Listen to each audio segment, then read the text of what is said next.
So you may have seen the news from General Motors Authority, Alex Lutz, great source, that a 7th generation Camaro project was proposed to upper management of General Motors and was shot down. It even had some support from executives, Camaro team, and some engineers, but it just didn't make the cut. Let's talk. We really don't know what they proposed, but I'm hoping to God, as a young millennial and that's someone that blurs that line of millennial and Gen Z, I hope it's a successor to this beautiful, awesome driver's car.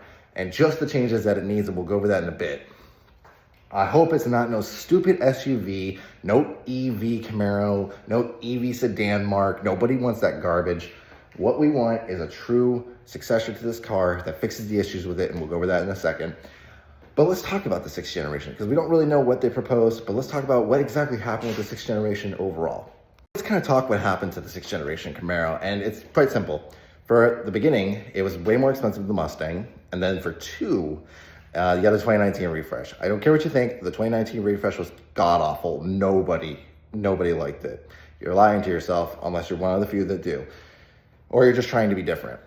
And then you had 2020 to 2024, where GM just wasn't building orders. They were building ridiculous orders that nobody wanted to buy. And then the ones that people did want to buy were gobbled up quickly.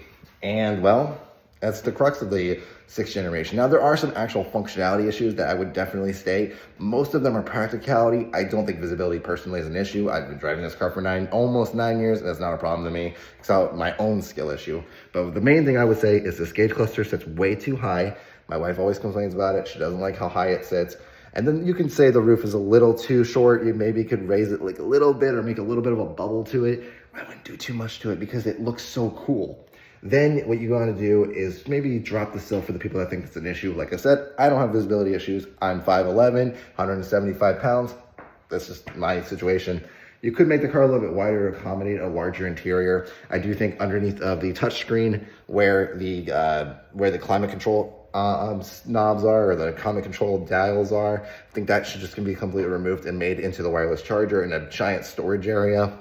Then the trunk opening should be wider. I don't know if you're gonna have to cut these taillights up and make something different down here. You might have to do a little bit of work, GM, but their engineers are good enough to do this. But that's pretty much my problem with the Camaro. Now, people always say visibility. I don't think it's an issue. You just can't drive. Or you genuinely have a problem with like your neck and head, and that's completely understandable. Or you're like 6'5" and up, or you're under 5 foot. Those are things that I definitely could say, and they could probably accommodate that. The engineers are smart enough to figure that one out.